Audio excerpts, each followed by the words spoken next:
Good evening, everybody.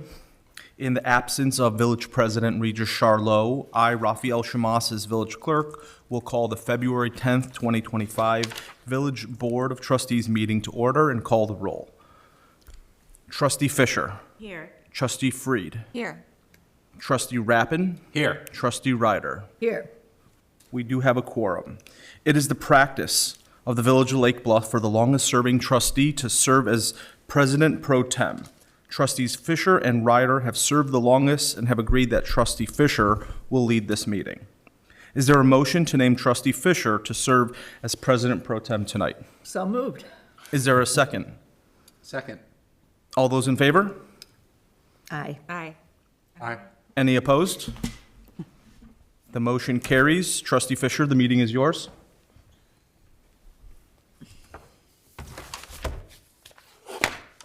All right, well, that leads me to item 2 on our agenda, which is the Pledge of Allegiance, so, right?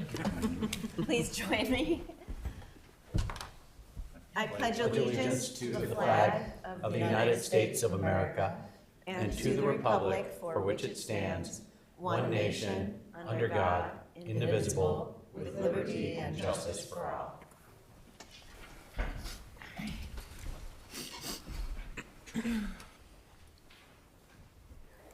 Item 3 on our agenda this evening is the consideration of the minutes of the January 27th, 2025 regular Village Board meeting.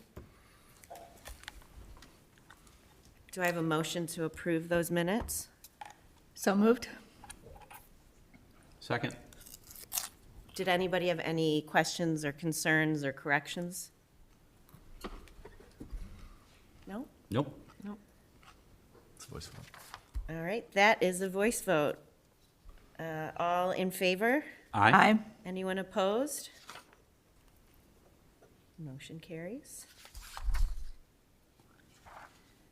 The next on our agenda is non-agenda items and visitors. The village president and board of trustees allocate 15 minutes during this item for those individuals who would like the opportunity to address the village board of trustees on any matter not listed on the agenda. Each person addressing the village board of trustees is asked to limit their comments to a maximum of 5 minutes. Does anyone here in the room have anything they'd like to address the board on that is not on our agenda this evening? Anybody online? If anyone wishes to make a comment at this time, please raise your hand. You'll be recognized. No one has raised their hand. Okay. We will move on. Item 5, Village Board sets the order of the meeting. The village president and board of trustees will entertain requests from anyone present on the order of business to be conducted during the village board meeting. So I had item 23 Yeah. first, and then item, where is it?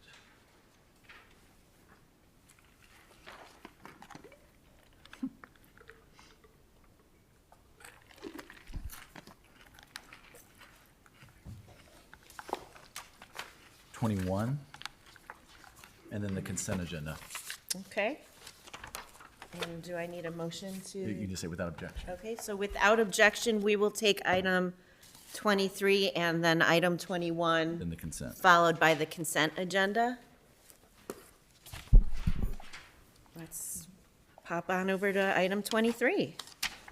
An ordinance granting final plan approval and zoning variations and modifications for a planned mixed-use development at 120 East Scranton Avenue.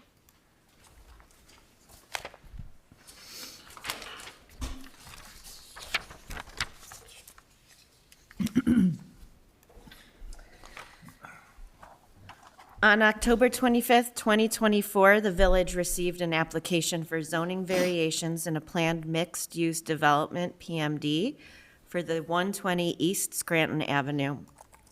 The proposed 6 to 8 unit condominium building will offer 3 to 4 units on both the first and second floors, and a partial third floor that provides access from the second floor units to rooftop decks. The plan provides underground parking, 5 public parking spaces to be built on Oak Avenue, and 2 more public parallel spaces on Scranton Avenue, once existing driveway is removed. The current comprehensive plan notes that Block 3 should be treated as a residential transition between the CBD to the west and scaled to the surrounding neighborhoods. While the proposed building complies with all setback and building coverage requirements, the applicants are requesting variations to the height requirements in Section 10-6A-4B to exceed, 1, the maximum height of 30 feet by approximately 5 feet, and 2, the maximum height of 2 stories in order to have a partial 3rd floor. Additionally, the property falls just short of the PMD minimum lot area requirement. This can be modified within the PMD process. Below is a timeline of the meetings that have taken place thus far. On 11/20/24, the PCZBA favorably recommended the PMD Development Concept Plan. On 12/3/24, Architectural Board of Review, the ABR, informally reviewed the project. On 12/9/24, the Village Board granted first reading approval of the PMD Development Concept Plan. On 1/8/25, the Historic Preservation Commission, the HPC, terminated the demolition review process. On 1/13/2025, Village Board granted second reading approval of the PMD Development Concept Plan. On 1/15/2025, the PCZBA favorably recommended the PMD Final Plan. And on February 5th, 2025, the ABR preliminarily recommended the PMD Final Plan approval, provided the ABR have the opportunity to review certain final architectural features, including garage opening on west elevation, the primary entry on the south elevation, porch details, and other minor site details. The Village Board is considering first reading approval of the draft PMD Final Plan. Project architect and developer Pete Whitmer and builder Todd Altunian will be in attendance on Monday night to answer questions. Pete's here to actually give a presentation. Awesome. Thank you. What I was just going to go through pretty quickly here was the ARB meeting, or the slides that we used for that. And then at the end, I just wanted to show you where we're at with the changes, modifications to the plans, to the design from that meeting, just to show you where we are on the project. So this was the original submission, site plan. The next one is a more detailed oriented is what we showed. And basically the corners are cut away for porches and outdoor space for the first floor units. We discussed a lot about the entrance into the garage and the safety of that and how that sidewalk works and all that. So we spent a lot of time on that. The little bump out on Scranton, safety issues and that. So we reviewed that quite a bit there. Landscape plan really hadn't changed much. We're going to modify that slightly just for all the other changes that we've made in the final presentation. Place for generators for the units, some screening and where they would go on that. Lower level underground parking, 4 units per floor is what we have planned right now. On both the first and second floor, and then the roof terraces, outdoor spaces for each of the units on the the second floor. Details are really derived from the CBD masonry buildings in the existing Lake Bluff, and building ideas about build it around the 1920s, 1940s, that sort of thing is really where the design has originated from. Get the next slide. The images across the top were the first ones that we presented. The images across the bottom were the refinements to it, which was really just more details oriented. So, cornice details, headers, that sort of thing. Next one. Again, window details, brick details, lighting, porch details. These are just, again, images around, like the CBD that we were looking at. Entrances around the CBD and how we relate to those. The front entry and how that would work, in sort of a, that was before and after the revised for the ARB, this last meeting. And then this is, again, left as was what submitted first meeting, second meeting. And then these would be elevations, the lower ones being the ones more relevant, upper ones not. And then the upper one, and then the lower one. The other two elevations, the east and then the north elevation, sort of carrying all the details around. The site sections really haven't changed. The idea that you really can't see the penthouses from the street level because of the cutoff of the parapet wall, and it shows how the underground ramp works and going into our building. We showed That ramp comes in where? it's on the west side on Oak, off of Okay. Oak, on that side. Lighting, zero lot, that, how that is sort of on a 3D modeling, and then the lights themselves. Yeah, the next one. This is just black and white of the same thing. These are some various coach lights that we have. Basically, we're have lights that are when they face the neighbors or that are cutoffs that don't shine any light directly into neighbors or in the ramp section too, which would be above. So that's these guys, some recessed can lights to illuminate some things. And those are some perspectives of that. So there was, I think we have one last slide here then. If you go to the next slide, these are the building materials, which is a historic looking brick. We actually changed to, we had a dark bronze, but we're gonna make it black, the windows, anodized aluminum windows, and then the charcoal smooth siding for the penthouses above. So these are the revised elevations. And one is, I just have to say that the process I think is really working. We had a good discussion about that, and I thought all the suggestions were pretty good. So we've changed the detail of the arch of the entrance from what we had as stone, and really sort of made it a little bit more subtle, which I think works pretty well. We've also then changed the front entrance to have a little more limestone at the front door and around there. And I think we're very pleased with that. The other thing that we did is change the corner porches from being metal, sort of these light, almost New Orleans type looking things, to really half timbered. So they'd be big 14-inch wood columns and really half timbered kind of structures, which again, I think work really pretty well with the overall. So I'm very pleased with the design. This is just a little more close up of that, which had the coach lights on either side and all that. So I think we're very excited about the design. The other thing that we want to have the option of was to have a sidewalk along the north edge. If the person buying the northeast unit would want to have ability to get in, that we would keep that option open for that.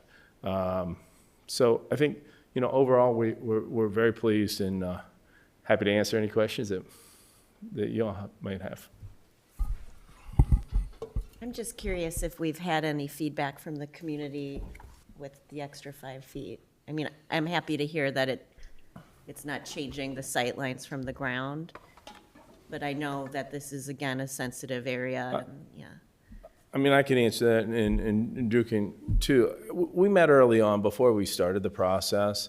We had met, we had done this before, so we had sort of known who was concerned about things, and so we met with him, and we had really good, we kind of had changed the design. We had some different ideas about it when we started, even before we even brought this to the village. So, I think they were all in agreement of that you couldn't see it, and it was a good idea, and then, all the scale things. So I think working those out has made it people. Very different process. Yeah, it's been pretty fun. No, it's been really good. But I think that and we took the time to show people who had interest in real concerns other, projects that we've done that really show what it is. And I think that really helps people truly understand what we're trying to do here. So, Thank you. I think that really worked out well for us. Good. Drew, have you heard anything at all? Any feedback from the community? No, really. It's been, I won't say quiet. It's not without people coming and having comments. I think at this point, the comments are really kind of focused around these architectural details that are at the ABR level, and they want to see it one more time. Do you mind pulling that back up? There was one that you kind of went through that I thought was the most interesting image, and it was kind of the one where you can see the entire building as though you're standing on the roof of Bluffington's. Do you have any images of the kind of what the rooftop areas are going to look like? Or can you Just describe bird's it? eye. I do. there was a bird's eye. I don't have them in this presentation, but basically what they are is up off the roof membrane itself, it's a raised, they call them bison systems, or they're on pedestals, so they put precast, looks like bluestone basically, for the areas that are going to be paved areas. And then we use a mesh and a grid, and then put artificial turf around the other areas, which give you way more than just a deck or that. It makes you feel like you have a lawn. And then typically we wrap that with planter boxes that have low plantings around the whole edge. It does one thing, a couple things. It creates a lawn on the roof. Yeah. Two is it takes the water and slows it down from going down into the drains, because there are plants up there, and there are things that catch that. And so you can kind of see the way the corners are on the right side. Those rooftops are for the second floor units. It's to only walk up. for the units themselves. Yeah, there's no community space. There's no space that everybody would go to. So, Okay, so that basically for the second floor folks, that is an area where they can go and they can decorate it as they want. It's they're outdoor, and they can. We have Mariani does the designs for those. Yeah. And we have a lot of experience in them now that we've done a bunch of them. They have a bunch of designs. So, we have some areas that we've used sedum and mix that in with the artificial turf so that there's low growth, that sort of thing. So, But it's owned by the unit directly it's owned by the below it. unit. It's a limited common element in the condominium. Yeah. So, like it would be your parking spaces. Those are dedicated to the unit itself. Same thing. And what's the square footage on each of those? They're probably about 35 feet square Okay. in that space. So it's a pretty significant outdoor space.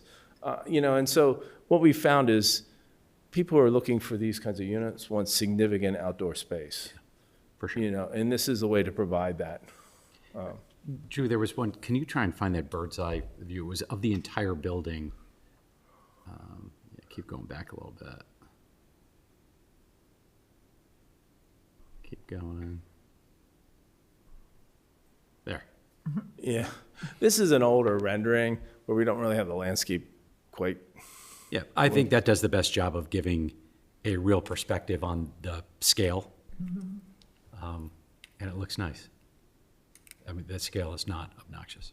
The only thing that we did here is we really muted out the trees in terms of, so I think in the summer when the trees are leafed out, you're going to see mainly trees.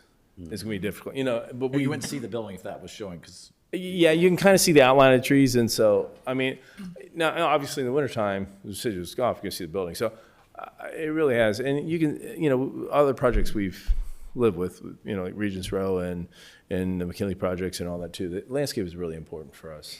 And we really need to we put it in at mature when we put it in there and maintain it and all that.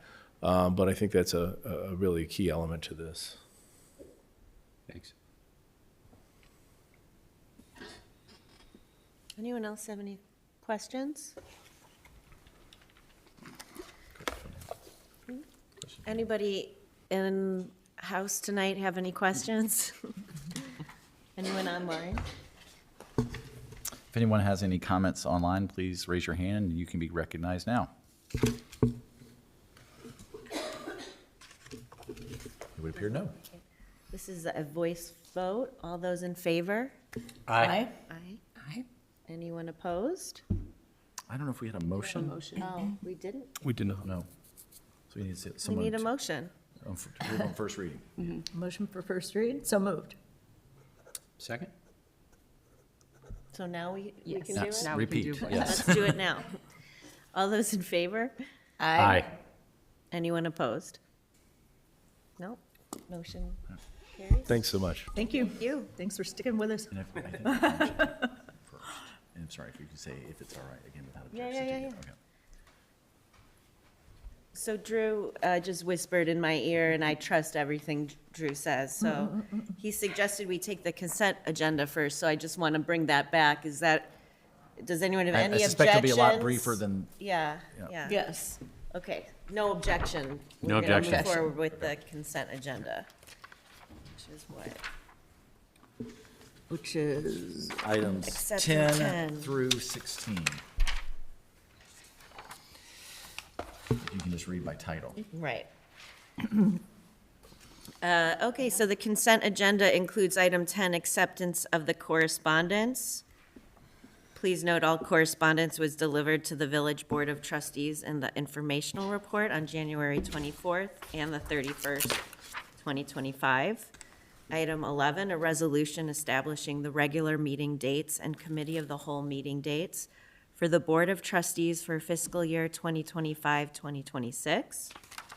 Item 12, a resolution reallocating the 2025 Village of Lake Bluff volume cap to the Village of Buffalo Grove, Illinois, host community of the Lake County Private Activity Bond Clearinghouse.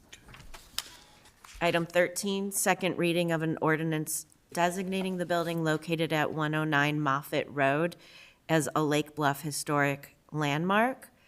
Item 14, second reading of an ordinance amending the Lake Bluff Municipal Code relating to contractors' licenses, lawn sprinkler regulations, and the building code. Item 15, second reading of an ordinance granting Rio Development Plan approval and pickleball courts at Artesian Park, 10 East Sheridan Place.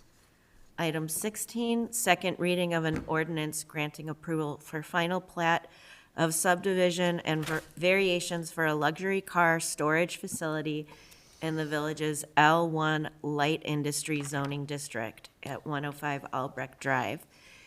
Does anyone, am I supposed to ask? I was about to see if anyone wants to take anything out of the consent agenda. Nope. Anybody in the galley have any questions or concerns or would like to speak on any of those items? Nobody online? Anyone online wish to address the board on items on the consent agenda, please raise your hand so you can be recognized at this time. No one has raised their hand. I will make a motion to approve the consent agenda. Thank you. second?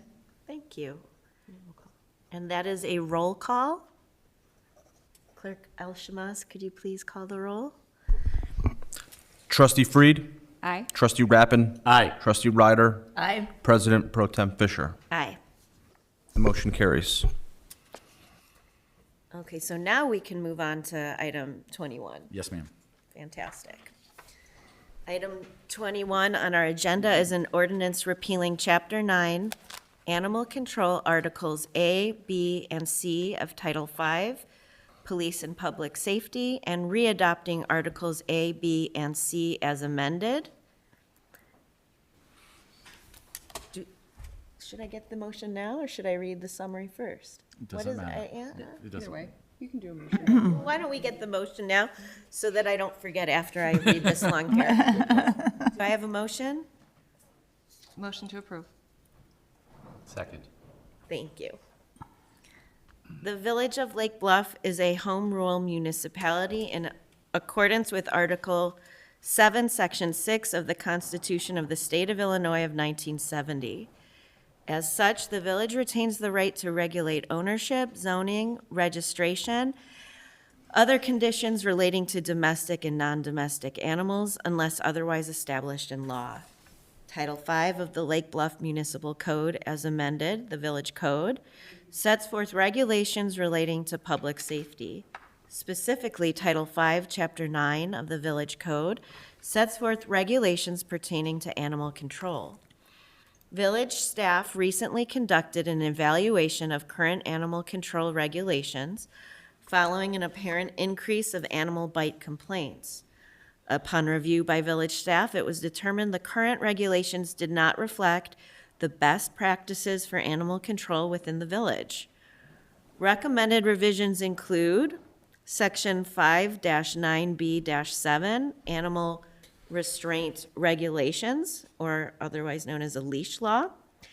Sections 5-9A-6, 5-9B-26, 5-9B-29, and 5-9C-11, appropriate fees, fines, and penalties. Article C, General Standards for Animals.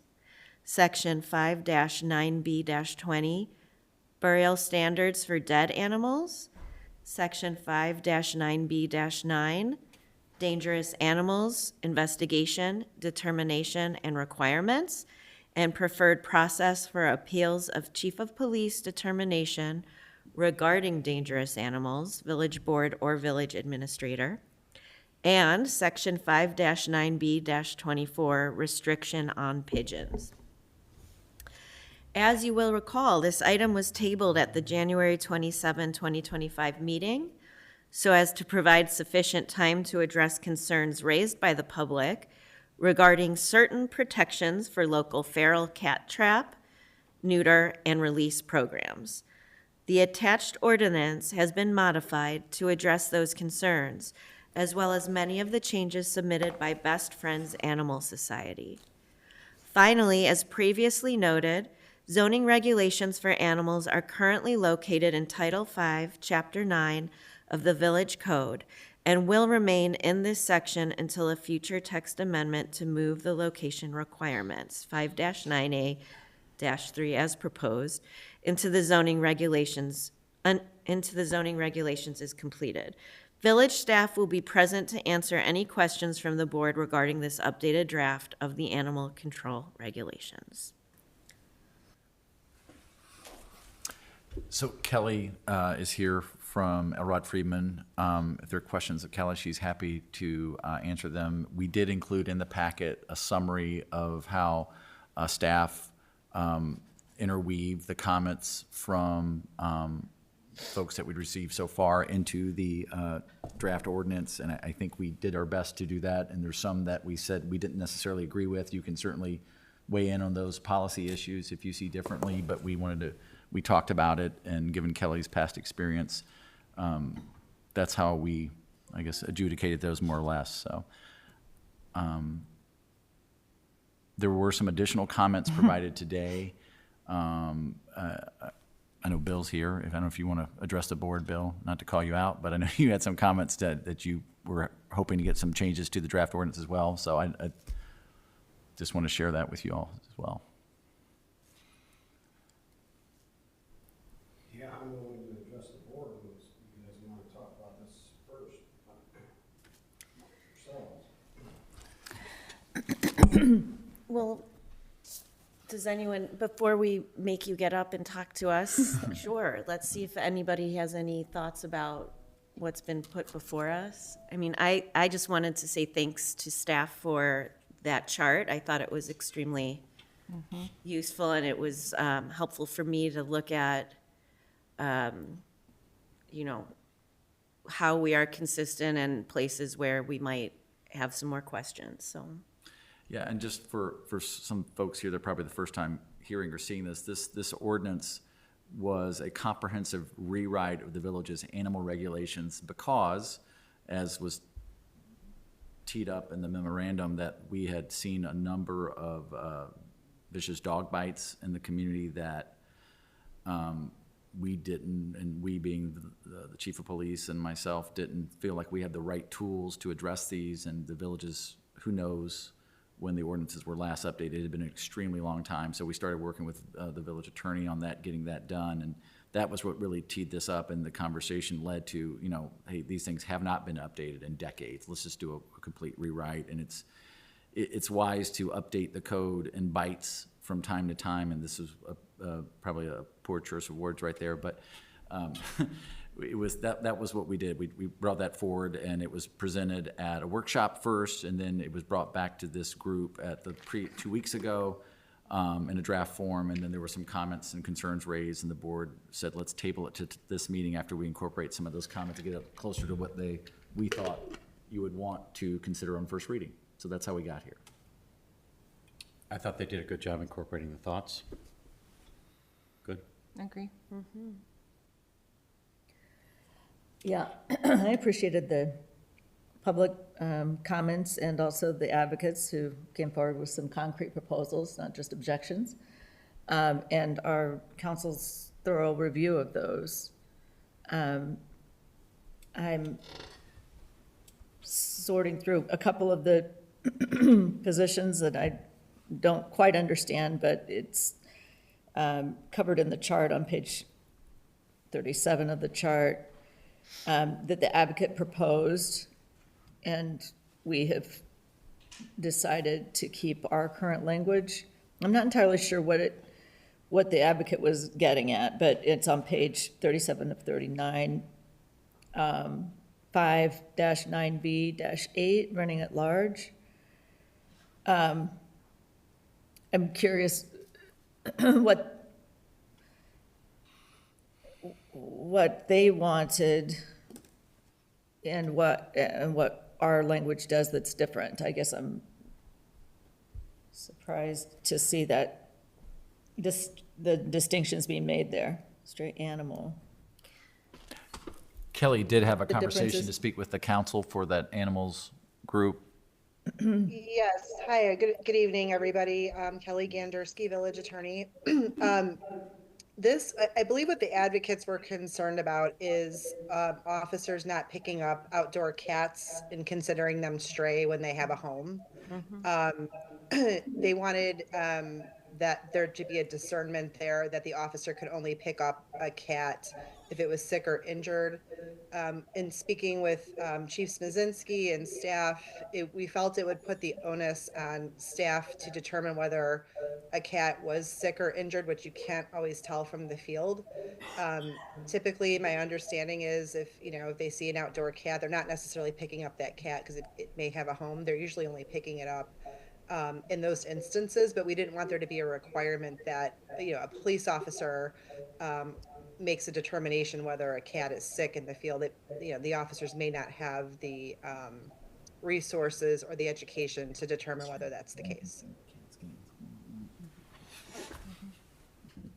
They proposed, it looks like any stray dog rather than animal, maybe, and our language just covers stray animals. I suppose that goes to the issue of the outdoor cat that you were referring to.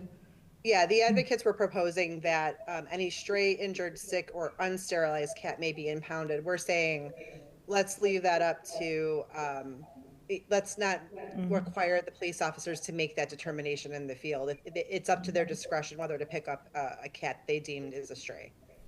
It does look, though, that in the advocate's proposal language, that the word animal is stricken and replaced with dog. So is there? Yes. What they're saying is anytime the officers see a loose dog, essentially a stray dog, they can pick that up, no questions asked. Got it. But could only ever pick up a cat if Understood. it were sick and injured. Gotcha. I see. Yeah. Yeah. And staff felt that was too much of an onus on the police officers to make that determination in the field. So our subparagraph B says that the officer may return the stray animal recovered in the field. Yes. I see that if it determines that the owner resides. I guess the determination might be from a phone call from the owner, I guess. Well, it could be that an owner could call the police station and say, this is a picture of my cat, or it's loose if you see it.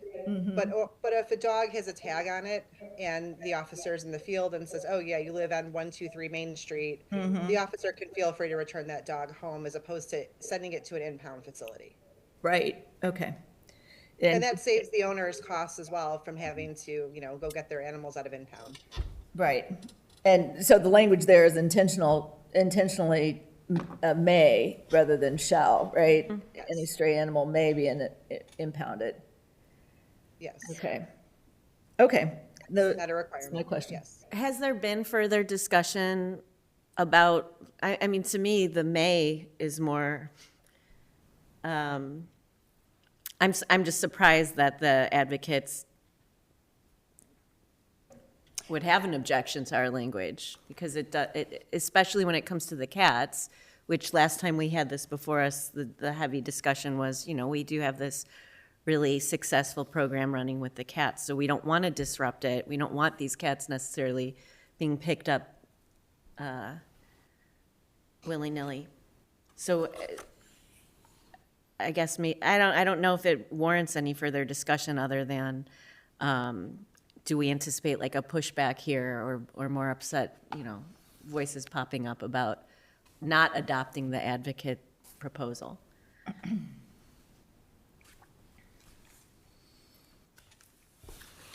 Kelly, I don't know, in your conversation with Letty, I think she felt like we reasonably yeah. Okay. Yeah, I think the concern is in some municipalities, well, in Chicago, this is a concern. People, Good Samaritans will pick up a cat that's clearly somebody's cat that's sitting outside on a porch and say, this is a stray. That doesn't happen everywhere. Lake Bluff doesn't have that issue. Pet owners are responsible. You have a great community that takes care of animals. And so this isn't the issue it is in other municipalities. I think, in speaking with Lady, she was, we told her we adopted 99% of the suggestions to the ordinance that she recommended. The 1% that we didn't was really because it doesn't work well for Lake Bluff. Or for the staff. And I think, this particular section is pretty clear. It's clear to the officers. And I think we don't need to over legislate that issue with regard to, having an officer determine whether this cat or that cat is sick or looks a little ill or whatever. I think overall, the neighbors, the residents, and the officers do a good job of working with each other to get animals back home. Anybody else have thoughts on the board? Do you want to come up and chat with us?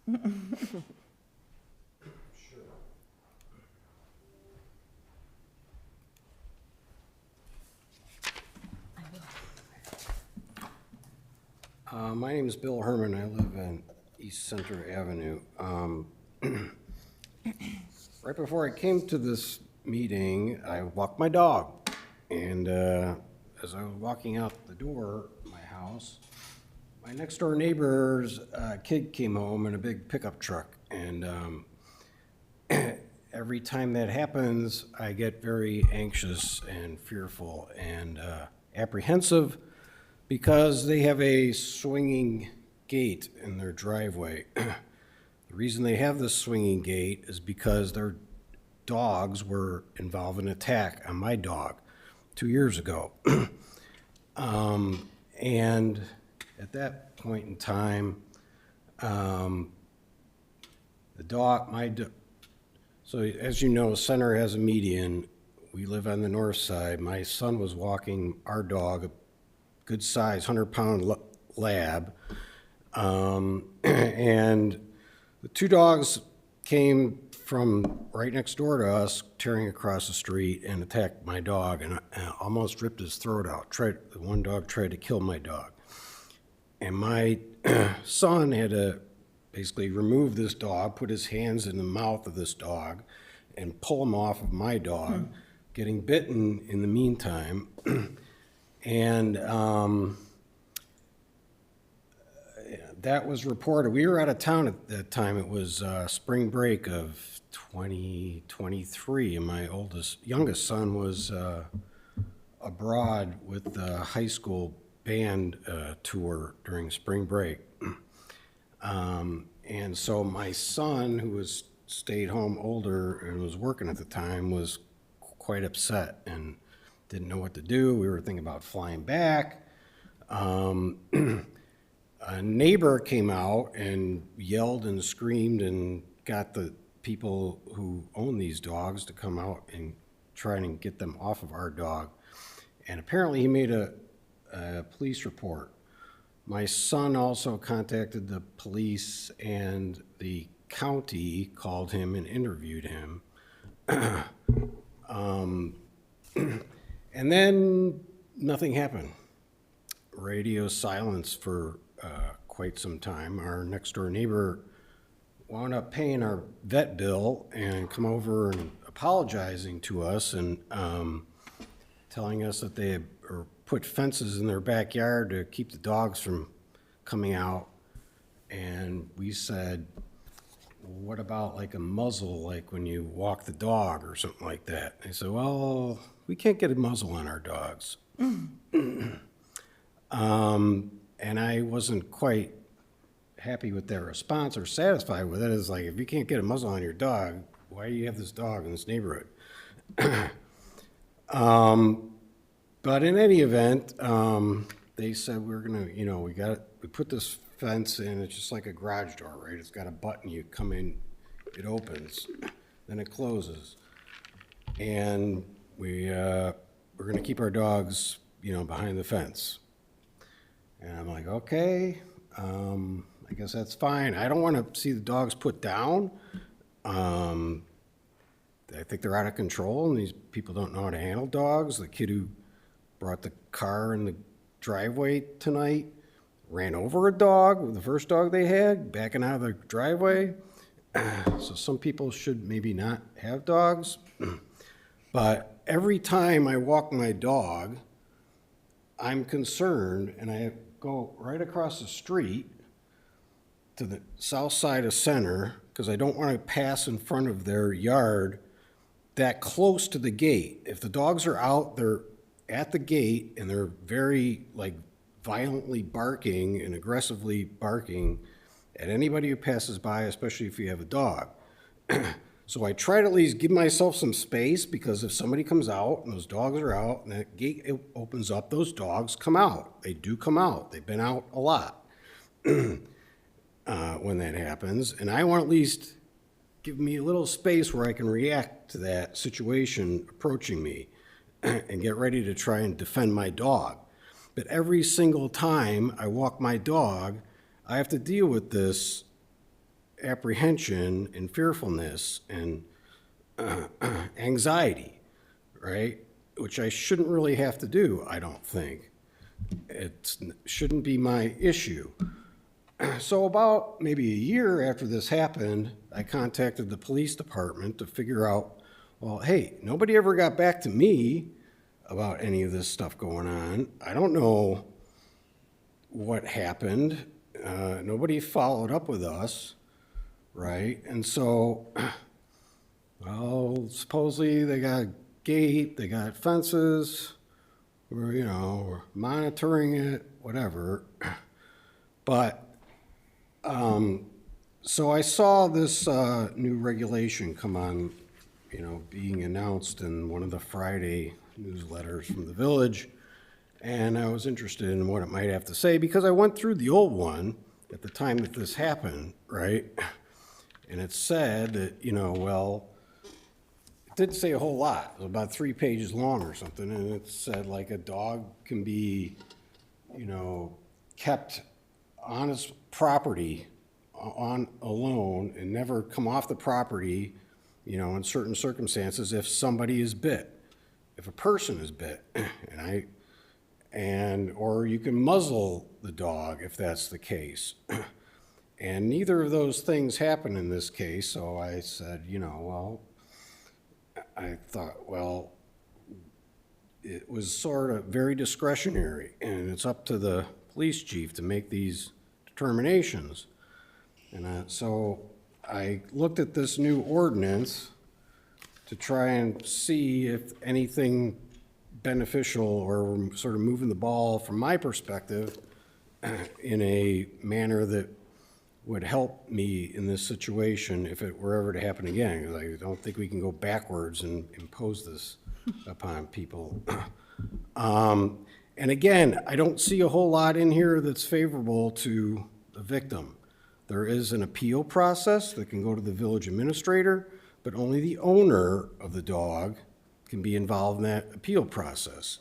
The victim of the dog has no rights to appeal, which I think is ridiculous and not fulfilling. And if I've got a dog that gets attacked, gets its throat torn out, and the dogs live right next door to me, I ought to be able to have some say in what happens in the situation, right? I'm being impacted every single day when I walk those dogs, and I've given no voice, I've given no input, I've given nothing, no agency whatsoever, right? I mean, I think it's a good idea where this ordinance says if the police chief makes a determination, you can go to the village administrator and ask for further relief or something different.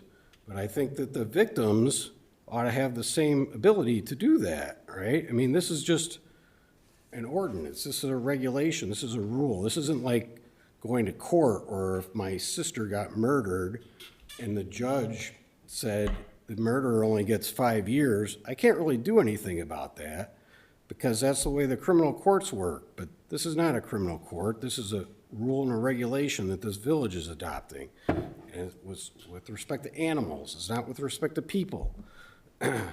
So I think that's something that needs to be fixed in here. And you know, I'm also a corporate and securities attorney, and I've read a lot of regulations and rules in my life, and I read this, and it's like 26 pages long, and there's all sorts of things that are like repetitive, and the definitions are bad. I mean, bite means seizure with teeth or jaws of an animal, so that the skin of the human being or animal seized has been pierced or broken, and further includes contact with the saliva of the biting animal with any break or abrasion of the skin of the human being or animal bitten. So how does somebody going to prove that? The saliva interacting with the blood? Are a police force supposed to go out and do forensic tests of this nature? Why is any of that there? If I get bitten, I mean, a big dog can break my wrist through this shirt, right, without necessarily breaking the skin, and that's not going to be considered a bite. You know, so there's lots of stuff in here. I don't know why it's so long in the first place, but like, you know, I don't know if you all have this with you, but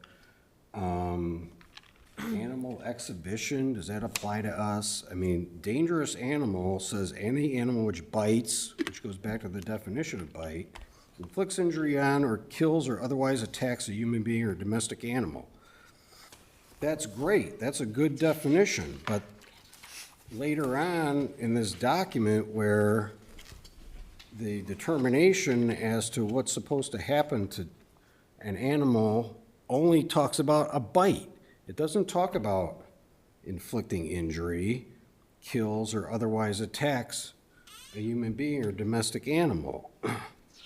So that seems to me not to be consistent, right? If I get attacked and it doesn't break the skin, it's like, is a scratch breaking the skin? What's breaking the skin? I don't know. Are our police officers supposed to be, you know, charged with figuring out what breaks the skin means? And this is, then there's like, on page 10 of this thing, there's registration and county rabies required. Every owner of a dog or cat must register the same with the county Department of Health. I've never registered my dog with the county Department of Health. I don't know how to do that. Drew told me that if I get my dog vaccinated, that the vet actually does that, but I have no idea about that. I read the statute and I'm like, wow, I gotta go do this now? It's like, why is this here? Then there's 2 more paragraphs after that on page 10 about inoculation and rabies and registering with the county. Those ought to be good enough, right? And then on page 11, it talks about animal bites, but this is under the section animals other than dogs or cats. It doesn't apply to dogs or cats. Apparently, But this language seems to me to be very relevant to a dog bite, but it's not included in there. It says any animal that has bitten any person must Mr. be. Herman, I'm sorry, can I interrupt for a second? I really appreciate everything that you're saying.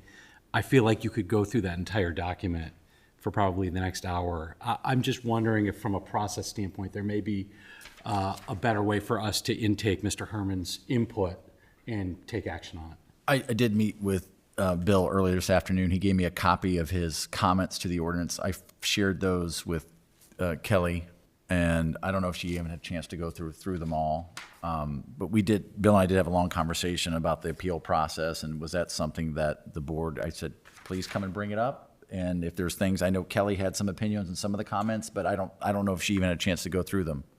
I would love to address some of this, and I thank you for your comments. And I think it's helpful because this can clear up any misconceptions about the code section as written. But I Kelly, do can I stop you just one second? Just Sure. so everybody's clear. So the incident that Bill described, horrible. The police department did give directives to the property owner immediately following that about fencing in their animals and containing them on their site, and that was done at the time with the prosecutor and the village, in conjunction with the village attorney, within the ordinance that we had on the books, and this is one we still have on the books, and that's exactly one of the reasons why we brought this forward, was to give a better set of tools. So just to clarify that. Sorry, Kelly. So I disagree respectfully with some of your interpretation on this code. That while this is a municipal ordinance proposal, the penalty for an owner not complying under the amended proposal with dangerous dog requirements could be up to incarceration for 6 months, which is a misdemeanor.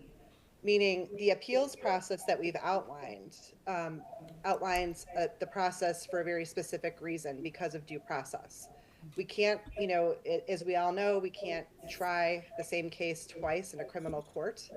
Not saying that all these cases would arise to that level. Some of these cases might, in fact, just be fines oriented, but the provision is in there. And with regard to the definition of bite, there's a reason why the definition is very scientific. The whole purpose for a rabies inoculation is because you can contract rabies only through the skin breaking. And that could be through a scratch that breaks the skin, because animals often lick their paws and they can scratch and break skin, or through their teeth. But if you read carefully the provisions of the dangerous animal proposals, it's not just a bite that can constitute an animal being declared dangerous. It's a threat. So what this gentleman has described, and I'm sorry I didn't catch his last name, what he's describing as repeated threatening behavior by an animal could also be investigated by the police department under the dangerous animal code provisions. So I do think there are adequate tools in the toolbox for Chief Smizinski and his team to address the concerns of residents who have experienced these types of circumstances in Lake Bluff, unfortunate circumstances, and there are provisions for requiring muzzling. There are provisions for requiring leashes. There are provisions for requiring enclosures, and we put those provisions in there to prevent situations such as what this gentleman has described. Failure to do so, if an animal were to be declared, could result in very harsh penalties for an animal owner.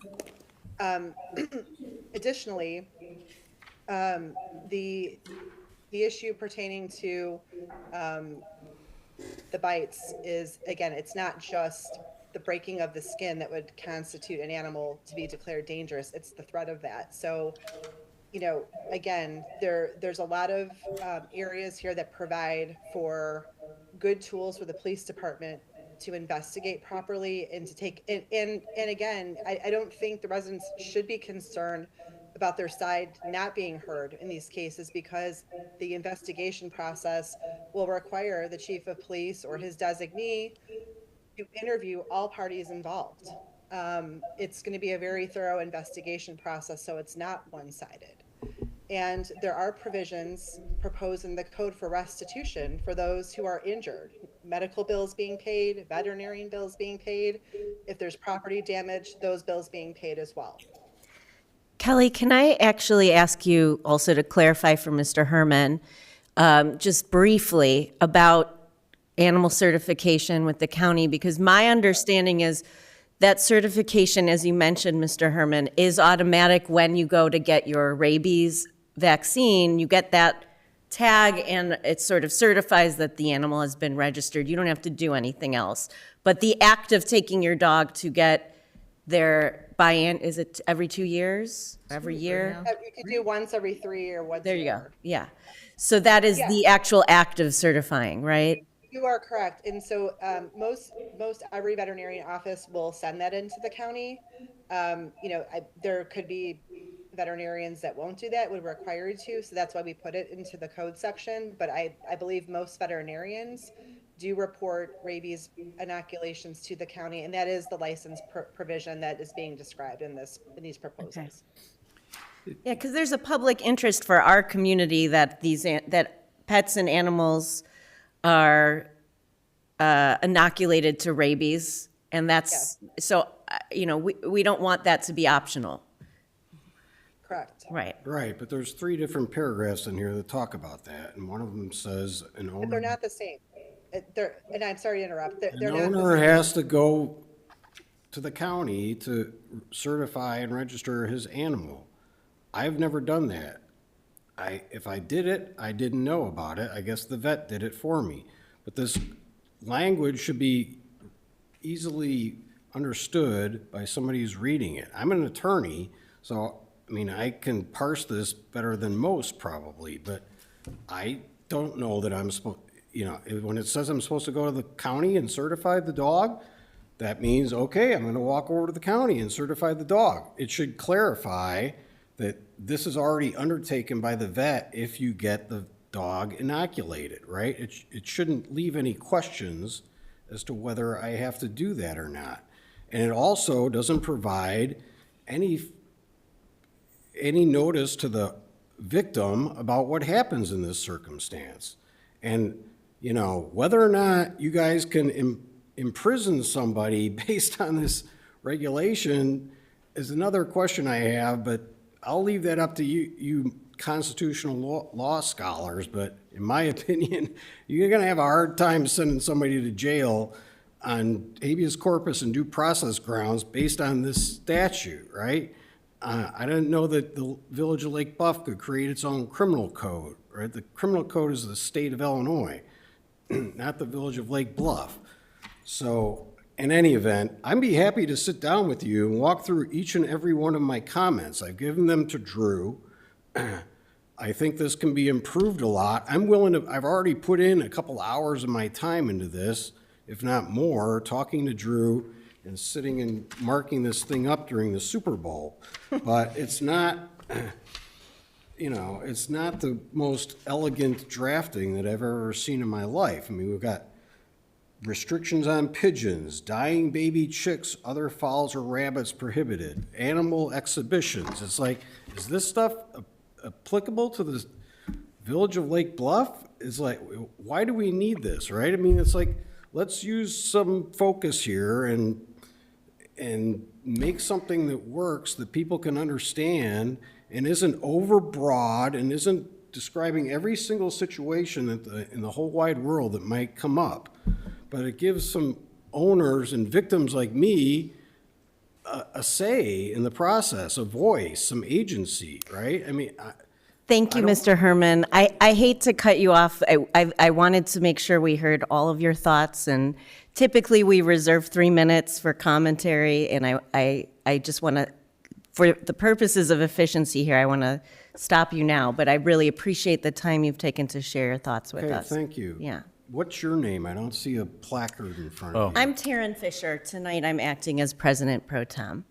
Okay. If the board would like, again, I've shared Bill's comments with Kelly, and, the comment about clarity around the process of, the village was not looking to be in the business of creating new tagging systems or asking more of residents than already was, kind of memorializing what's already the past practice. And so if there's greater clarity that we can add around that, staff, we're happy. I can work with Kelly on doing that, and she can go through in depth Bill's comments. And so when we bring for second reading, if there's anything else to add, we can certainly provide that to you if there's any further clarity. Yeah. I appreciate the spirit of Mr. Herman's comments about the layman being able to read this and get it, right? We, of course, like to have that. And Kelly, I'm sure this is, we're not recreating the wheel here. There's other communities that have done this before us, and I'm sure much of this language is in keeping with that. So obviously, the simpler, the better. I will ask, though, Kelly, from your standpoint, like, I can understand, Mr. Herman, like, that's terrorizing what happened, that incident, and having to walk out of your door every day not knowing if these dogs are going to get free and the same thing's going to happen in this beautiful little town of Lake Bluff. Have you seen a more aggressive stance, or language that's more aggressive in being on the side of the victim in this case? No, this provision that I've brought to you is probably the most aggressive in terms of those types of cases. What about, It's very victim-centered. what do you mean in the Thank you, Mr. Herman. What do you mean, Kelly, in the context of the victim's involvement in any appeal process? Because that's what I heard Mr. Herman talking about. Is there a way to? If someone is being prosecuted and there's been a determination made and this is adjudicated, there isn't really a process to try the same person twice, because this could be considered a misdemeanor. So just for everyone's edification, anyone could be arrested under an ordinance charge. And those are usually misdemeanors. So the appeal process doesn't work on the other side. The safeguard here is you have a very capable village administrator who is going to ensure that the chief of police does a very thorough job on this. And he's going to review these cases also. And so that's the safeguard here, is to make sure that the police department investigates properly, and the provisions in the code do take into account the victim's statements, the victim's evidence, the victim's photographs, the victim's medical bills. It will take all of that into account. And just to add on to that, I think we could have been much more communicative with Bill in his particular situation that occurred a few years ago. That's something that we fell short on, and like, you should have known that, in fact, that your neighbor put those fences in and had that because we directed him to, right? That you should have known that, and there should have been more communication on that. I know more recently that has happened, and that's something that when Matt became chief, he said, I got to fix this, and that's why we're here. I want to thank you, Kelly, for being here again tonight. Very helpful for me, and the work you're doing on behalf of the community with this ordinance. It's my pleasure. Thank you so much.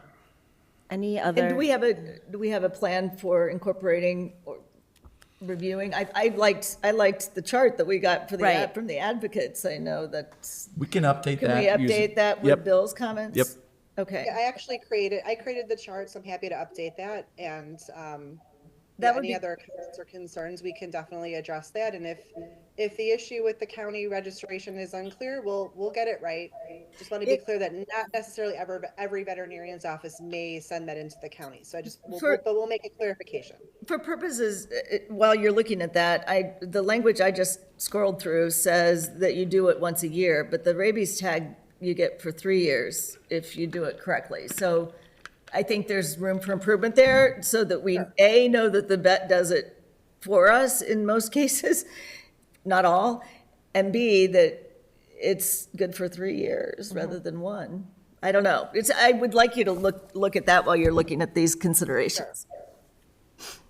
And we'll get back to Bill after that happens too, so he knows as well what Okay. the recommendation is from staff coming back. Nonetheless, last time we tabled this all together while we took into Right. account the Richard, the cat, and what was the other one's name? Moonlight Oh, or yeah. Midnight? Yeah. Midnight and Richard's concerns. Right. So, You're right, Susan. I want to keep this moving forward. I think, we can strive for perfection, but we also want an ordinance doing its job. So is there a way we can? can we agree to first read and then Yes. comments and All this considerations? tonight's first reading. Yeah. Okay, I would certainly not want to skip second read. I would want to do No. second read so we Yes. have opportunity to take this information into account.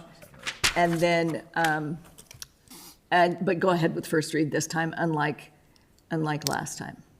Is everybody on the same page? This is a voice vote. We already have a motion. Yes, ma'am. So all those in favor? Aye. Anybody opposed? Okay, motion carries. Thank you, Thank everybody. you. Have a great night, everybody. Thank you, Mr. Herman, for your robust comments, and I'm looking forward to them being incorporated for our review. All right, so that brings us back to the beginning again. We are at the Village Finance Report. 6A. 6A. What's the number? 6A? Oh, there it is, warrant.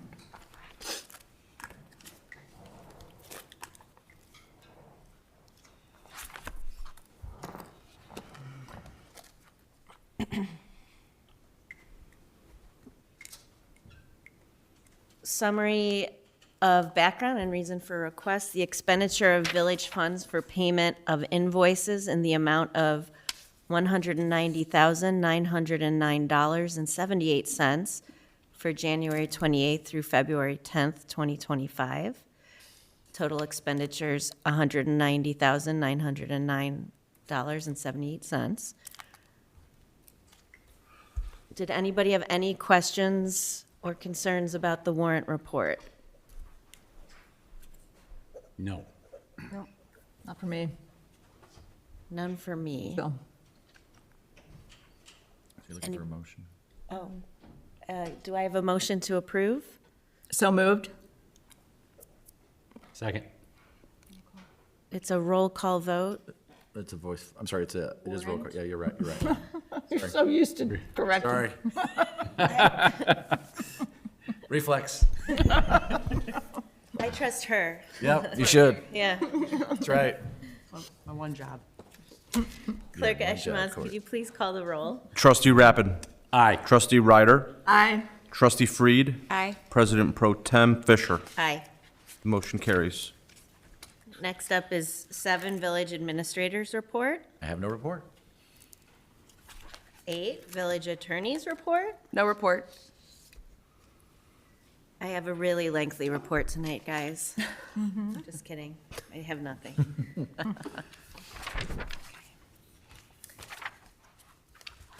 So now we are moving on to item 17, a resolution authorizing the execution of a contract for the interior painting at the Public Safety Building.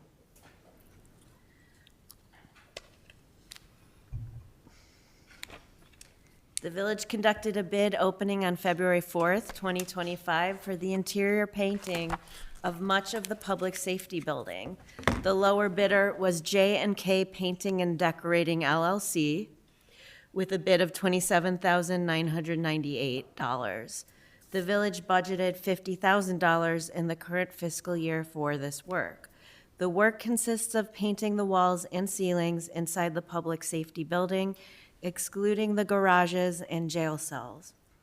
J&K Painting and Decorating LLC painted the interior of Village Hall in 2021 and completed the work with no unexpected costs or problems. Do I have a motion tonight to approve the adoption of this resolution? Motion to approve. Second. Any questions or concerns? Under budget's good. Yeah, Well said. time.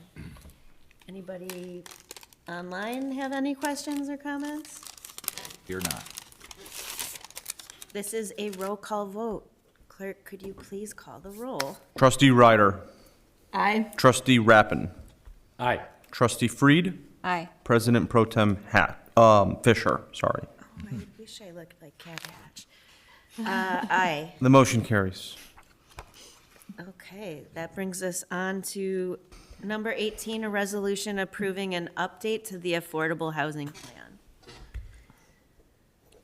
As you may recall, the village's Affordable Housing Plan was last updated in July of 2023 after several months of Committee of the Whole meeting discussions. In late 2024, the village attorney reviewed the village's affordable housing plan and suggested one minor change to provide a summary of progress within the chart on page 9.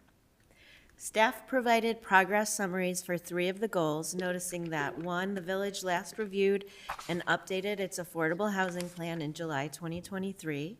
2, in 2023, the village began the process of updating its comprehensive land use plan. As part of this process, a missing middle housing study was completed, recommending zoning text amendments that would allow for more diverse housing options. Number 3, the village will consider amendments to its ADU and R5 residence multifamily regulations that would allow for more diverse housing options. If approved, this will be the second update to the village's affordable housing plan since its creation 2 decades ago. Staff will be present on Monday night to answer any questions from the president and the village board of trustees. Do I have a motion in consideration of this resolution? I will make a motion to approve. I'll second. Any questions? So I have a question. We have these 3 bullets that staff provided progress summaries for the 3 goals noting. And on the 3rd one, it simply says that we will consider amendments to its ADU. Are those amendments being drafted, or are we just thinking about them? If you look, it's probably better stated in the actual plan content itself and the status on page 9. It talks about them, it's anticipated that these amendments will be discussed. Seems similar to considering, so Yeah, my question. the issue is during the comp plan update, that's getting close to be public hearings starting next month on that. There's been a large amount of time spent regarding housing, talking about, so one of the things that has come up is, and actually the PCCBA has said specifically, they want to address the ADU language about who can rent, who has access to. They've already said we want to do that, but they wanted to go through this process and then kind of do it in all one fell swoop. So we know it's coming. Okay. I didn't want to overstate that it's going to be, it shall be done, but it is anticipated it'll be done. And really what this is about is that the village for many years had this plan created and did nothing with it. And so the idea was, let's regularly review this, talk about it as part of the affordable housing, as talk with the villages overall. And now seemed the right time to do that as part of this housing examination that had been going on. And so the village went through this process back in 2023. The board had that conversation, and then the attorney looked at it and said, yeah, we can go ahead and bring this forward, and that's what we're doing. So it's just really updating where we are today. I would anticipate after the conversations are had about the ADUs and the housing in general, there'll be another update. It's just, I think the idea is just to update this more frequently. And so some of these updates may not be as substantive as you would like, perhaps, or as definitive. Okay. So what does that mean as far as actually problem solving? I think it's putting clear expectations that these issues are going to get examined, addressed in terms of it. The village, it will go to the PCCBA. It's in the plan, right? It's like you're trying to link direction to advisory bodies at the same time as acknowledging you're making progress on doing the things that you laid out originally with crafting affordable housing plan. And does that answer your question? No? Yeah, I mean, Meh. you did a good job. I just want us to be, I want our choices here to have teeth, and I know that we all want to see this specific issue addressed, and, it benefits our community deeply to tighten up that gap.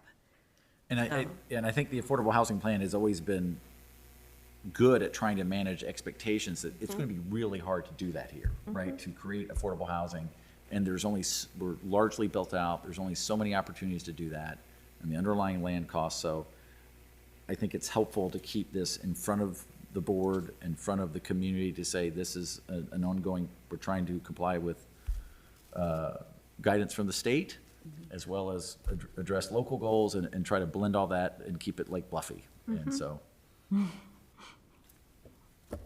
always walking the line. I get it. It's a line to walk. And I do appreciate keeping it in front of us. I mean, if that's, if we do nothing else, at least we're keeping it in front of us, so. I guess we need to take a vote on that. You do have a motion and a second. We do have a motion, a second, and it is a voice vote. Voice vote. All those in favor? Aye. Aye. Anybody opposed? That motion carries. Let's move on to item 19. A resolution approving an amendment to the police chief's employment agreement. On June 1st, 2022, Matthew J. Smazinski became the 11th chief of police for the village of Lake Bluff since 1896. In accordance with Section 4 of the employment agreement by and between the village of Lake Bluff and chief, the village administrator has conducted a performance review and determined that it is in the best interest of the village to adjust Chief Smazinski, Matt, I can never say your last name, compensation to be consistent with the village's official pay plan and to recognize his organizational contributions during the past performance review period. If approved, this will be the second amendment to the Chief of Police's employment agreement. The last adjustment occurred in January 2024. Do I have a motion in consideration of this resolution? Motion to approve? Second? Does anybody have questions, concerns, discussion points? Proper pronunciation of the chief's last name? Smazinski, Matthew. You stated that it was in line with the plan, the village compensation plan. What is the percentage increase? This is a 5% increase, and Matt's actually going to get a bonus too. But Matt's been working. The village's pay plan is trying to get. We're trying to stay competitive and keep Right. our employees and be competitive in the marketplace, which is not easy to do. Like a lot of positions in the Understood. village, we're trying to reach to get to the midpoint in the market, and this is working towards that. It's not there yet, but we're trying to get there.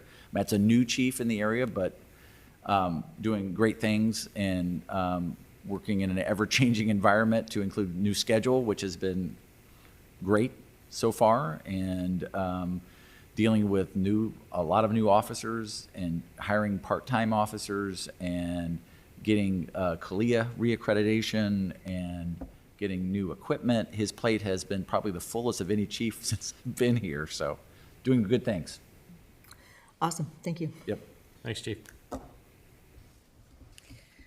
Anything else? Any other questions? This is a roll call vote. Clerk, could you please call the roll? Trustee Freed. Aye. Trustee Rappin. Aye. Trustee Ryder. Aye. President Pro Tem Fisher. Aye. The motion carries. Moving on to number 20, a resolution approving an amendment to the village administrator's employment agreement. On January 1st, 2008, Village Administrator Irvin commenced his employment with the village and became the 7th village administrator since 1962. In accordance with Section 4 of the employment agreement by and between the Village of Lake Bluff and Village Administrator Irvin, the President and Board of Trustees have conducted a performance review and determined that it is in the best interest of the village to adjust Mr. Irvin's compensation to be consistent with the village's official pay plan and to recognize his organizational contributions during the past performance review period. If approved, this will be the 11th amendment to the village administrator's employment agreement since 2007 and the first since January 2023. Do I have a motion to approve this resolution? So this is the first since January 2023. We missed last year? Did we? We didn't amend anything, No, I think it's I think it's January 2024 was the last one. That's a typo. was it? The typo? Yep. Oh, okay. I'll make a motion to approve. Seconded. Any further discussion needed to be had? And if so, do you stick around for that if anybody wants to talk about it?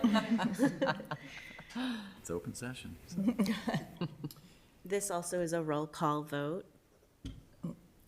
Clerk, can you please call the roll? Trustee Ryder, Aye. Trustee Rappin, Aye. Trustee Freed, Aye. President Pro Tem Fisher. Aye. The motion carries. Thank you. Up there. Yeah, reverse order. Moving on to item 22. An ordinance authorizing the purchase of a replacement policeman vehicle and declaration of one police vehicle as surplus.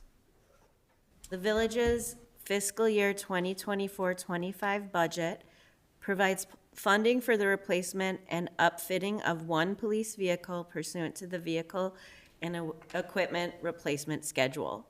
Staff has evaluated the current fleet and recommends that a vehicle be purchased this budget year through the State of Illinois state bid with Sutton Ford of Madison, Illinois, for the Ford Interceptor Utility Explorer Police Package. The vehicle will be for marked patrol operations at a price of $47,862, along with additional cost of upfitting and marking the vehicle at a cost of $17,770.35. In conjunction with this purchase, it is recommended that a 2018 Ford Explorer VIN number 1FM5K8ARX JGC76587 be declared surplus and prepared for public auction. The vehicle was used as a fully marked patrol vehicle until placed in a reserve/spare status earlier this year. Do I have a motion on this resolution? So moved. It's an ordinance. It's an ordinance, okay. I'll second. This is a voice vote. All those, It should be roll call. Roll call. It's an ordinance, so. it's First reading, my bad. Yeah. Again, Courtney. Sorry. lots of mansplaining She's tonight, got Drew. Sorry. About had it with that. Sorry. Kidding. I didn't ask, though, if anybody had any questions, so maybe that's why, you know? Does anyone want to discuss? Chief, come on up. Hello. I'm curious, how many squad cars does Lake Bluff have? That's a great question. We have 5 fully marked plus 1 spare now. Okay. And then 3 unmarked. That's admin type cars. So what we did this last year, realizing some of the market issues of getting vehicles and that type of thing, is move that one vehicle to the spare reserve function. What that allows for us is, like, right now we have 1 car that needs a new transmission. Well, it's still hard to get a transmission, believe it or not. And so that's out for a while. So we actually have that ability to have that extra vehicle that we're kind of rotating through. As these cars are becoming more available and we're able to upfit and get them back into the fleet, it's been helping us. So not a whole lot, but it helps give us through the day. And given that we're trading in a 2018, the life is about 6 or 7 years of, It just really all depends, because too, it's also run hours. So, you know, you go somewhere, you turn off your car. We don't turn off our cars always. Yeah. So there's those idle hours add to the vehicle. So it may only have like 60, 70, 100,000 miles, but it may have a lot more than that because of the runtime. But it's pretty close to 5 or 6 years. yeah, Yeah. cool. Anybody else have any questions for the chief? No? Okay. Thank you. It is a voice vote. All those in favor? Aye. Anyone opposed? The motion passes. Okay, now, item number 24, trustee report. Does any trustee have a report to be made? Item 25, consideration of the January 27th, 2025 executive session meeting minutes. Do I have a motion to approve those minutes? Motion to approve the January 27th, 2025 minutes. Seconded. Anybody have any questions or concerns about those minutes? All those in favor? It's a voice vote, yes? Yes. Aye. Aye. Anyone opposed? Okay. Item 26, executive session. Do we have an executive No, session? ma'am. Which brings us to item 27. Do I have a motion to adjourn? So moved. Seconded. All those in favor? Aye. Okay. Anyone opposed? That motion passes. Thank you all. Have a great night. Thank you. Thank I will stick around. I have things to You have, sign. you have things to sign. Okay.